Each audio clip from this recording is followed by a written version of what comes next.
किसान भाइयों और बहनों, राम राम, नमस्कार। भारत मौसम विज्ञान विभाग ने आधिकारिक तौर पर अल नीनो के शुरुआत की घोषणा की है। जैसा आपको पहले से ही मालूम है, विभाग ने चेतावनी दी है कि ये स्थिति इस मॉनसून सीजन में मजबूत हो सकती है, जिसके कारण हमारे देश में सामान्य से कम बारिश की संभावना है और बढ़ भी गई है। ये समाचार खास तौर पर भारतीय कृषि क्षेत्र के लिए, हमारे किसान भाइयों और बहनों के लिए चिंता का विषय है, क्योंकि हमारे देश में खेती जो है आज भी मॉनसून पर ही निर्भर है। मौसम विभाग यानी IMD ने बताया है कि मध्य प्रशांत महासागर के समुद्री तापमान ने वो सीमा पार कर ली है जिसे अल नीनो की स्थिति माना जाता है। इसके साथ ही 2026 के मॉनसून के लिए वर्षा अनुमान को घटाकर लॉन्ग पीरियड एवरेज यानी LPA के करीब 90% कर दिया गया है। विभाग ने ये भी कहा है कि कम बारिश वाले मॉनसून की संभावना लगभग 60% तक पहुंच चुकी है, जो हमारी कृषि अर्थव्यवस्था के लिए बड़ा संकेत है।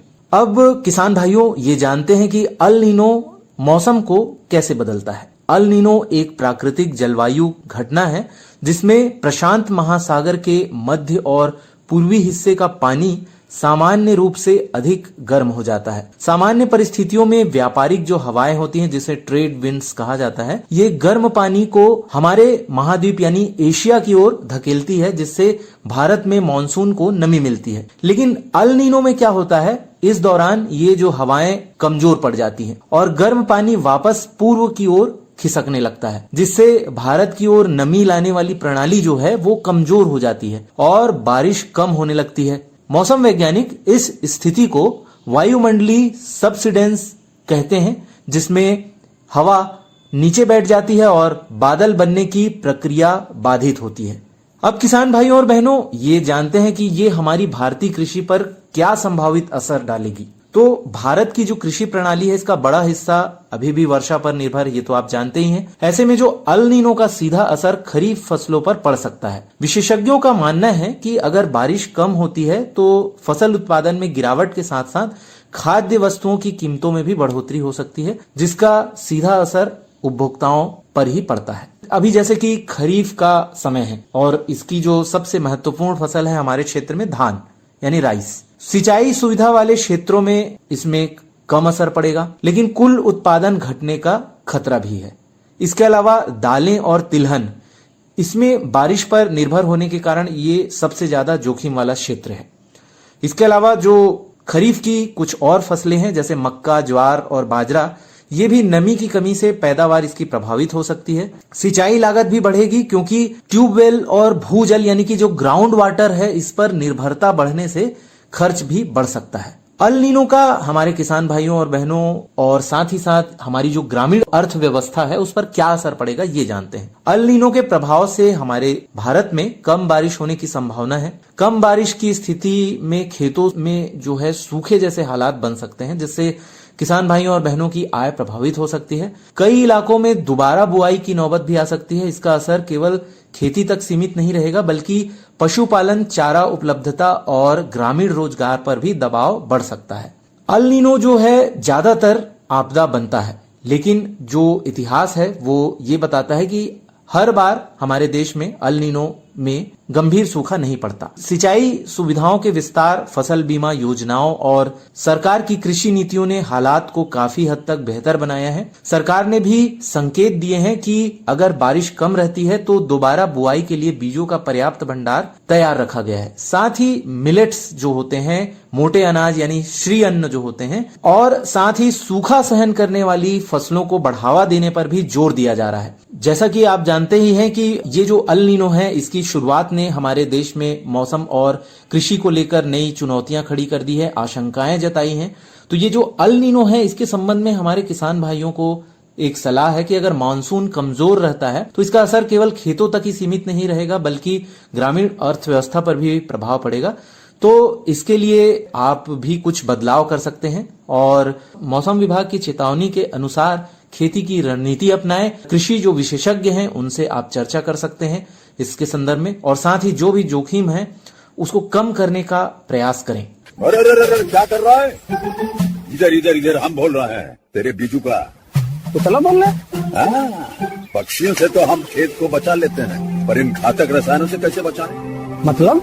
देख बेटा, तू जो ये अंधाधुंध रसायन मिलाता है ना, मिट्टी की सेहत बिगड़ने लगी है। और जब माटी ही कमजोर पड़ जाएगी तो उपज कैसे सेहतमंद होगी? अरे पहले ऐसा नहीं था। पूछना अपने बड़े बुजुर्गों से, कैसे फसल लहलहाती थी, शुद्धता झलकती थी। हाँ, माटी भी तंदुरुस्त और लोग। अरे अब पहली वाली बात कहाँ? पर अब तो सब यही डाले हैं। सब नहीं, आज भी लाखों जागरूक किसान परंपरागत विधि से फसल उगा रहे हैं। खर्चा कम और उपज की कीमत भी बेहतर पा रहे हैं। सच है? रे बेटे, एक्सपीरियंस से बता रहे हैं, धूप में बाल सफेद नहीं किए हैं। हाँ। ठीक है भाई, मैं भी आज से जैविक खेती शुरू करूंगा। माटी से प्रेम की परंपरा है, परंपरागत खेती। किसान भाई और बहनों, आप जानते ही हैं कि जीवन का आधार जल है और जल है तो सुंदर कल है। साथ ही अगर ये कहा जाए कि जल संरक्षण हो हम सब का नारा, तो पर्यावरण संतुलित रहेगा हमारा। जल को जो बचाएगा समझदार वही कहलाएगा। जल बचाओ जीवन बचाओ। इसी कड़ी में सरकार का एक अभियान है कैच द रेन, यानी कि वर्षा जल को संग्रहण करना। रेन वाटर हार्वेस्टिंग का अर्थ है बारिश का जो पानी है, बरसात का जो पानी है, इसको बाद में उपयोग के लिए संग्रहण करना। इस अभियान में ये संदेश दिया जाता है कि बारिश का पानी इकट्ठा किया जाना चाहिए। बारिश का पानी जहां और जब गिरे उसे इकट्ठा करें। रेन वाटर हार्वेस्टिंग के लिए गड्ढे बना सकते हैं, छत पर रेन वाटर हार्वेस्टिंग के लिए निर्माण कर सकते हैं और साथ ही चेक डैम भी बना सकते हैं। संचयन की भंडारण क्षमता को बढ़ाने के लिए अतिक्रमण और टैंकों की सिल्ट को भी हटाया जा सकता है और साथ ही जो भूजल है उसको वापस लाने के लिए पारंपरिक जल संचयन संरचनाओं जैसे कि छोटे कुएं और गहरे बड़े कुओं की मरम्मत भी की जा सकती है। कुल मिलाकर जल संरक्षण और वर्षा जल संचयन पर ध्यान देने की आवश्यकता है। इसीलिए ये जो अभियान है ये चलाया गया है और इसका नाम है कैच द रेन। किसान भाइयों और बहनों, खेत बचाओ अभियान भी अभी जून माह में चल रहा था, तो हमारे जो खेत हैं और जो जल है इसे बचाना जो है बेहद आवश्यक है। तो इसी से संबंधित जानकारी हम आज आपके लिए लेकर आए हैं। आइए सुनते हैं ये जानकारी, अपनी भूमि और जल संरक्षण कैसे करें। किसान भाइयों नमस्कार। कार्यक्रम किसान वाणी में आज हम बात करेंगे भूमि एवं जल संरक्षण कैसे करें और ये हमारे लिए कितना आवश्यक है। तो आइए हम बात करते हैं भूमि एवं जल संरक्षण के बारे में। और इस विषय पर जानकारी के लिए आज हमने आमंत्रित किया है श्री अनुराग पटेल जी, जो सहायक भूमि संरक्षण अधिकारी हैं मध्य प्रदेश शासन में। आपका हमारे स्टूडियो में बहुत बहुत स्वागत है। बहुत बहुत धन्यवाद। सर, हम जानना चाहेंगे कि भूमि संरक्षण हमारे लिए कितना आवश्यक है और इसका संरक्षण हम कैसे कर सकते हैं। जैसा कि आज का विषय है भूमि एवं जल संरक्षण, भूमि का संरक्षण और जल का संरक्षण दोनों हमारे प्राकृतिक संसाधन है जी। भूमि कैसे बनी? भूमि को हम मिट्टी कहते हैं, मृदा कहते हैं। जैसा कि हम एक मिनट में बता दें कि पृथ्वी पहले एक आग का गोला थी, धीरे धीरे ठंडी हुई, ठंडी होते हुए फिर उसमें पपड़ी बनी, उसके बाद जल हुआ। पपड़ी धीरे धीरे टूट टूट के छोटे छोटे कणों में मिट्टी के रूप में बनी। मिट्टी में जैविक तत्व होते हैं और अजैविक तत्व होते हैं, कार्बनिक और अकार्बनिक तत्व जिसे हम कहते हैं। अकार्बनिक तत्वों में मिट्टी के क्ले कण हैं, मिट्टी के बालू कण हैं, मिट्टी के सिल्ट कण हैं। एवं जैविक कणों में जो पेड़ पौधों की टहनियां हैं, पत्तियां हैं, जीव जंतु जो टूट फूट के जाके कार्बनिक और अकार्बनिक मिलके मिट्टी का निर्माण करते हैं। मिट्टी बनने में करोड़ों साल लग गया, क्योंकि आप देखें अगर कहीं पहाड़ के किनारे आप हों जी, उस पहाड़ के किनारे छोटे छोटे बालू के, रेत के छोटे छोटे कण टूट टूट के किसी निचली जगह पर जाकर इकट्ठा हो जाते हैं और इकट्ठा होते हैं जहां पर, वहां पर जीव जंतु पेड़ पौधे भी जाके उनके टूट के इकट्ठा होते हैं। सब मिलके एक जीवित पिंड बनाते हैं जिसमें बहुत सारे जीवाणु भी रहते हैं, उसमें केचुए रहते हैं, उसमें फंगस रहते हैं, उसमें कवक रहते हैं, उसमें जीव रहते हैं, सूक्ष्म जीव रहते हैं। वो आपस में क्रिया करके मिट्टी की उर्वरा शक्ति को बनाते हैं। तो जैसा कि आपने कहा कि मिट्टी को संरक्षित कैसे किया जाए, क्योंकि मिट्टी टूट के छोटे छोटे कण टूट के आज खेत के रूप में किसान भाइयों ने बनाया है। तो उस खेत में जब पानी बरसता है तो पानी अपने साथ उर्वरा शक्ति और मिट्टी के छोटे छोटे कणों को लेके बहा ले जाता है। जब पानी की पहली बूंद जैसे पड़ती है तो मिट्टी का कण छटक के किनारे हो जाता है, टूट जाता है, उसको स्प्लाश इरोजन कहते हैं जी। उसके बाद धीरे धीरे सीट इरोजन के रूप में होता है, एक परत धीरे से निकल के मिट्टी पानी के साथ घुल के नदी नालों के माध्यम से, देखेंगे गंदा पानी जो निकल के जा रहा है खेत का, वो जो मटमैला पानी होता है वो उर्वरा शक्ति को बहा के ले जाता है और मिट्टी के छोटे कणों को भी बहा के लेके जाता है। तो जरूरत है हमें कि वो मटमैला पानी अपने खेत में ही रोके। जरूरत यह है कि खेत का जो पानी है वो खेत में ही सोख ले जमीन, और वो ग्राउंड में जमीन के अंदर जो भूगर्भ जल है वो उसमें पानी चला जाए और उसके माध्यम से नीचे से पानी होते होते उन नदियों नालों के माध्यम से जाए, ना कि सतह के ऊपर एक तीव्र गति से बहते हुए पानी जाए। जब पृथ्वी की सतह के ऊपर से, मिट्टी की सतह के ऊपर से पानी बहते हुए जाएगा तो अपने साथ मिट्टी के छोटे कणों को, बड़े कणों को, मिट्टी में जो उर्वरा शक्ति है उसको भी बहा के लेके जाएगा।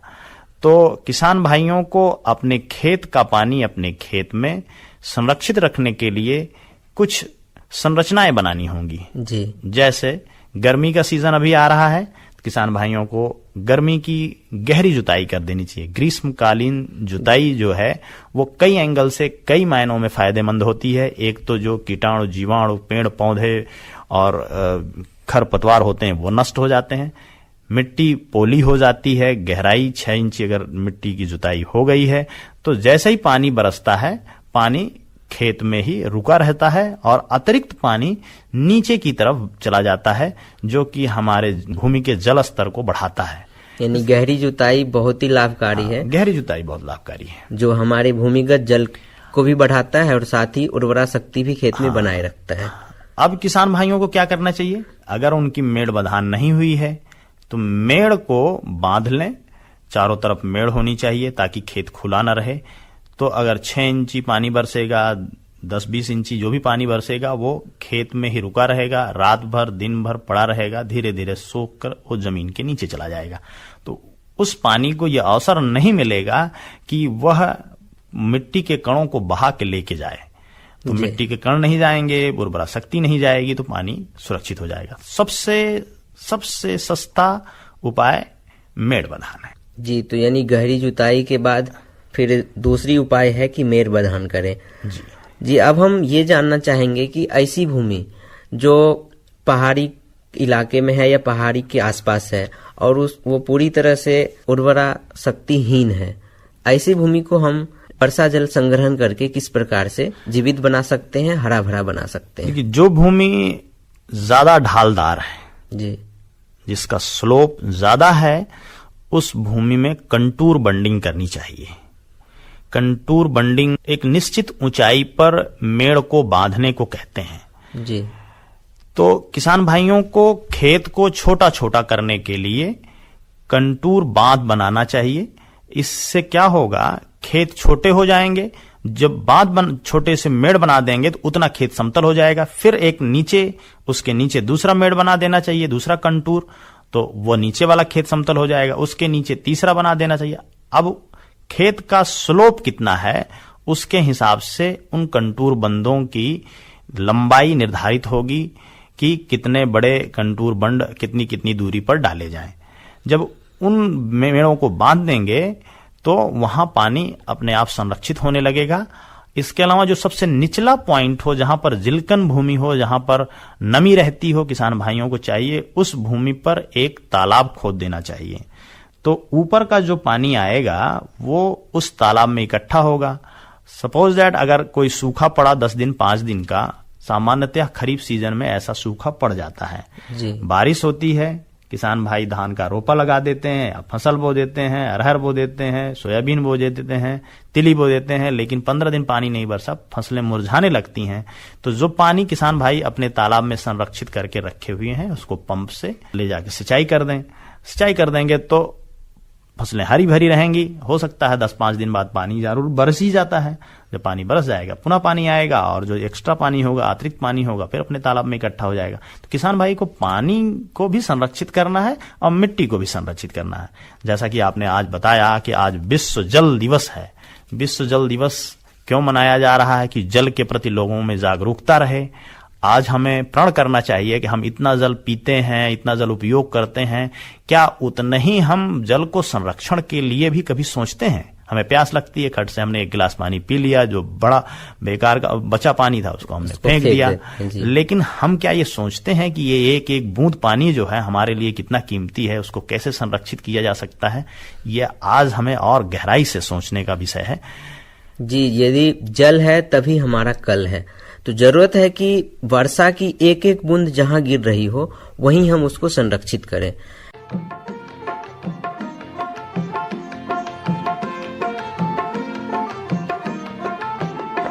गांधी का वतन है यही गौतम की जमीन है, गांधी का वतन है यही गौतम की जमीन है। पूछे जो कोई स्वर्ग तो कह दूंगा यही है। गांधी का वतन, गांधी का वतन, गांधी का वतन, गांधी का वतन, गांधी का वतन, गांधी का वतन, गांधी का वतन।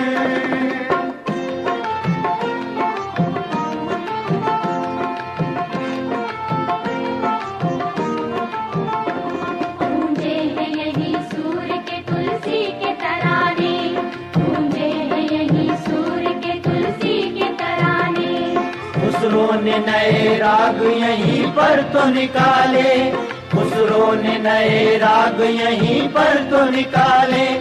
नानक की गुरुवाणी पे विश्वास यकीन है, नानक की गुरुवाणी पे विश्वास यकीन है। गांधी का वतन है यही गौतम की जमीन है। गांधी का वतन, गांधी का वतन, गांधी का वतन, गांधी का वतन, गांधी का वतन, गांधी का वतन, गांधी का वतन।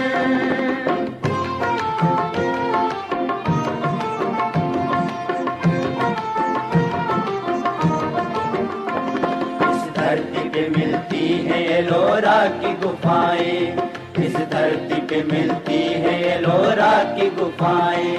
एक सिंध अजंता में मचलती है कलाएं, एक सिंध अजंता में मचलती है कलाएं। जमुना के किनारे पे यही ताज हंसी है, जमुना के किनारे पे यही ताज हंसी है। गांधी का वतन है यही गौतम की जमीन है।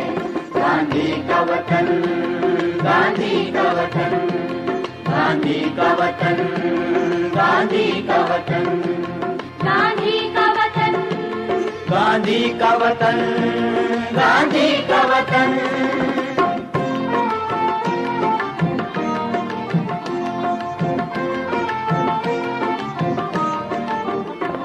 इस धरती की दुल्हन का है झूमर यही माला, इस धरती की दुल्हन का है झूमर यही माला। और मांग का सिंदूर है काशी का शिवाला, और मांग का सिंदूर है काशी का शिवाला। अजमेर में झुकती हुई हर एक जीबी है, अजमेर में झुकती हुई हर एक जीबी है। गांधी का वतन है यही गौतम की जमीन है। गांधी का वतन, गांधी का वतन, गांधी का वतन, गांधी का वतन, गांधी का वतन, गांधी का वतन, गांधी का वतन।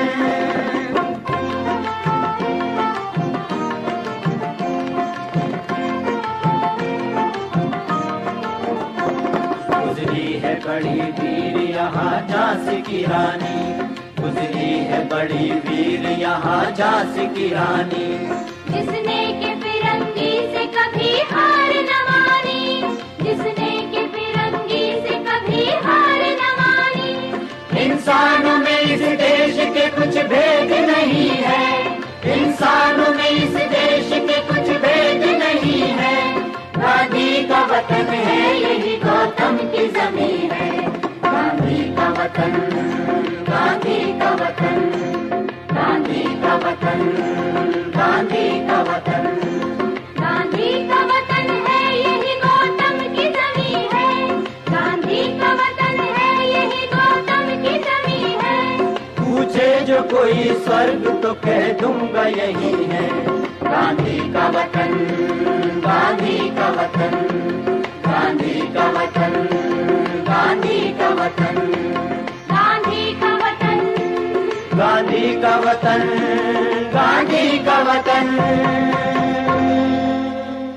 अभी देखते हैं कि गांव वाले इलाके में गर्मी के दिनों में जो चापाकल है, हैंडपंप है, उनके भूमिगत जल या उनका जो रिसोर्स है काफी कम हो जाता है। तो हम जानना चाहेंगे कि किस प्रकार से छत से गिरने वाला पानी या फिर गांव में भी जो भी बारिश का पानी होता है उसको हम इस तरह से संरचना बनाएं कि जो हमारा हैंडपंप है, कुआं है, उसका जो है वाटर लेवल बना रहे और बढ़े। इसके लिए क्या करना चाहिए? हाँ, आपका ये कहना बहुत सही है कि अभी गर्मी आती जा रही है और जमीन का जल स्तर नीचे होता चला जा रहा है। कई इलाकों में तो टैंकर से पानी जाने लगा है।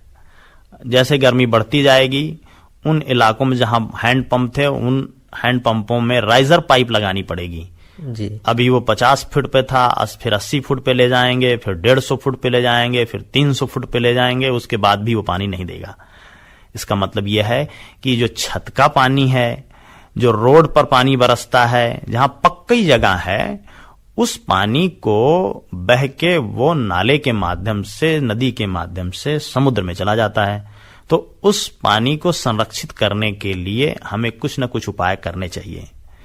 इसके लिए सरकार ने भी योजनाएं बनाई हैं कुछ, और किसान भाई भी बहुत सारे लोग कर रहे हैं कि जो उनके छत का पानी है, एक छोटा सा वाटर सोक पिट खोद देते हैं, उसमें ईंटा, बालू, पत्थर आदि डाल देते हैं। छत का पानी आके उस पिट में भर जाता है और सीधे धीरे जमीन से संपर्क में रह के और नीचे चला जाता है। इसी तरह से हैंडपंपों के पास भी एक सोखता पिट, ज्यादातर गवर्नमेंट की स्कीमों में जो बड़े वाले हैंडपंप बनाए गए हैं वहां एक सोखता पिट का प्रोविजन उसमें किया गया है कि जो वहां पानी इस्तेमाल हो रहा है, जो अतिरिक्त पानी है, उस गड्ढे में चला जाए, उस सोखता पिट में चला जाए और उसके माध्यम से जमीन के जल स्तर से में बढ़ोतरी करे, ताकि पानी बह के या सूख के ऊपर वाष्प बन के न जाए, जमीन में ही चला जाए। जमीन से निकाला गया था पानी, जितना इस्तेमाल हुआ, कपड़ा धोया, जो बच गया वो उस सोखता पिट के माध्यम से चला जाएगा। कुओं के पास भी एक सोखता पिट बनाया जा सकता है। रोडों में आजकल जो है, जो नई रोडें, ग्रीन रोड्स बन रही हैं, ग्रीन नेशनल हाईवेज बन रहे हैं, उसमें भी ये प्रोविजन गवर्नमेंट करी हुई है कि रोड पर जो पानी बरसता था वो किनारे से जाके और सोखता पिट के माध्यम से जमीन में चला। तो ये हर स्तर पर हर व्यक्ति को इसमें अपना जल संरक्षण में योगदान अगर करेगा तो खासकर शहडोल जिले में बहुत पानी बरसता है, 1200 मिलीमीटर पानी बरसता है। इस पानी को अगर हम संरक्षित कर लें तो हमारे पास पानी की कोई भी कमी नहीं रहेगी। जी, निश्चित रूप से आने वाले दिनों में बारिश का दिन होने वाला है और हमारे जितने भी सुनने वाले श्रोता हैं वो अपनी कोशिश से निश्चित रूप से वर्षा जल संरक्षण के लिए कुछ न कुछ अवश्य करेंगे।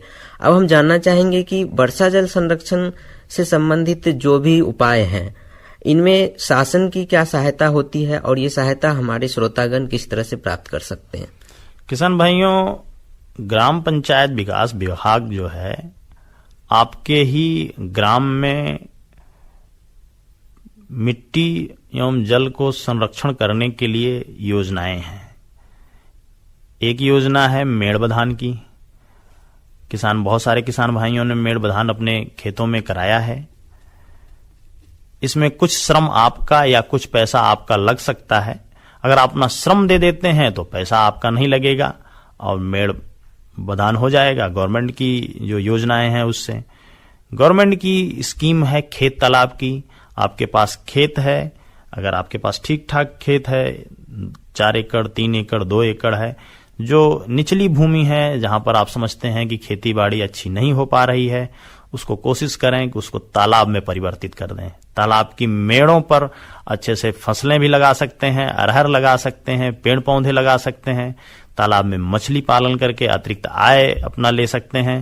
तालाब में जो संचित जल होगा, जो जल आपका इकट्ठा होगा, वो सिंचाई के भी काम आएगा। इसके अलावा वह तालाब जो है इतना अच्छा होगा, इतना काम करेगा आपके लिए। एक तरफ तो जमीन का जलस्तर ऊंचा करेगा, दूसरे तरफ आपका ट्यूबवेल का जलस्तर भी अच्छा रहेगा। अगर वहां आपका कुआं है तो कुएं में भी अच्छा जलस्तर रहेगा। आसपास जीव जंतुओं के लिए अच्छा पानी रहेगा। आसपास का एरिया हरा भरा रहेगा। पूरा वहां का जो वातावरण है वो अपने में आप देखेंगे, एक तालाब बनाने से वातावरण ही बदल जाता है। आपकी अर्थव्यवस्था, आपकी इनकम, आपका पैसा भी बढ़ जाता है। आप उस खेत मेड़ पर तालाब के जानवर पाल सकते हैं और उन जानवरों का जो गोबर है, मूत्र है, उस तालाब में जाएगा। उससे जो है छोटे छोटे जीव पैदा होंगे जो मछलियां खाएंगी, मछली अच्छी सी पैदा होंगी। और तालाब का कई आयामों में आप देखें कि तालाब को केंद्र में रख के आप अपनी खेती बाड़ी और अपना जो है खेती किसानी का जीविकोपार्जन का साधन देखेंगे तो आप अपने को संपन्न बना सकेंगे। तो निश्चित रूप से जिन किसान भाइयों के पास 3-4 एकड़ की भूमि है और उसमें कुछ पार्ट जो गड्ढे में है, तो उसको तालाब में परिवर्तित करके बहुत सारी लाभ कमा सकते हैं और अपनी आर्थिक स्थिति सुदृढ़ कर सकते हैं। किसान भाइयों, हम मानते हैं कि जो जानकारी मिली है ये हमारे लिए काफी उपयोगी है और आप इन जानकारी का लाभ भी उठाएंगे। आप हमारे स्टूडियो में आए श्री अनुराग पटेल जी, आपका बहुत बहुत धन्यवाद।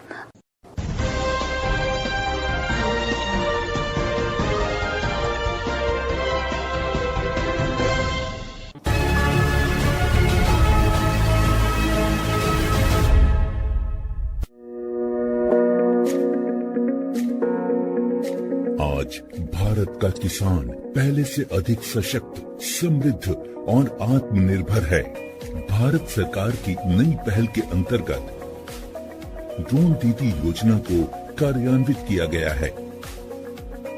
ड्रोन और उसके सहायक एक्सेसरीज की खरीद के लागत का 80% या अधिकतम 8 लाख रुपए तक स्वयं सहायता समूहों को केंद्रीय वित्तीय सहायता प्रदान की जाएगी।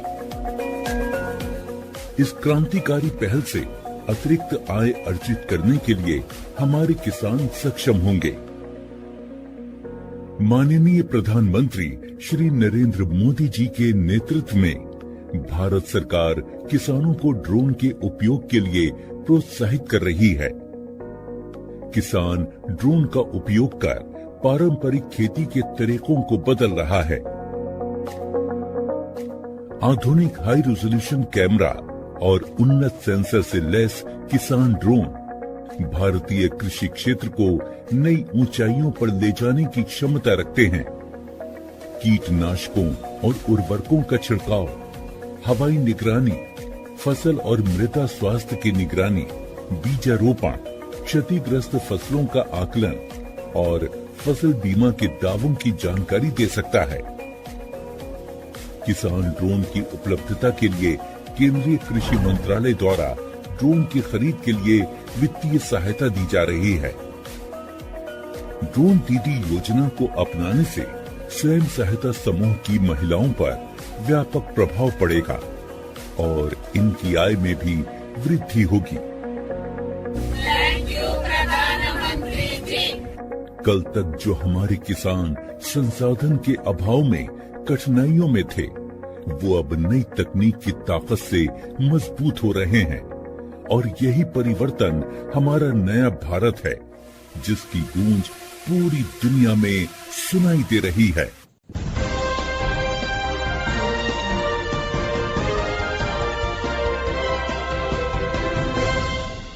ये कार्यक्रम आप आकाशवाणी शहडोल के YouTube चैनल से भी सुन सकते हैं। YouTube पर सर्च करें AKASHVANI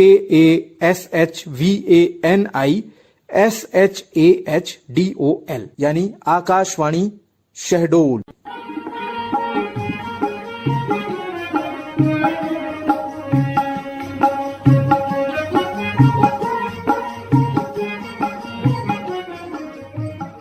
किसान भाइयों और बहनों, किसानवाड़ी कार्यक्रम आज यहीं तक। जय जवान, जय किसान, जय विज्ञान, जय अनुसंधान। आप सबको नमस्कार और राम राम।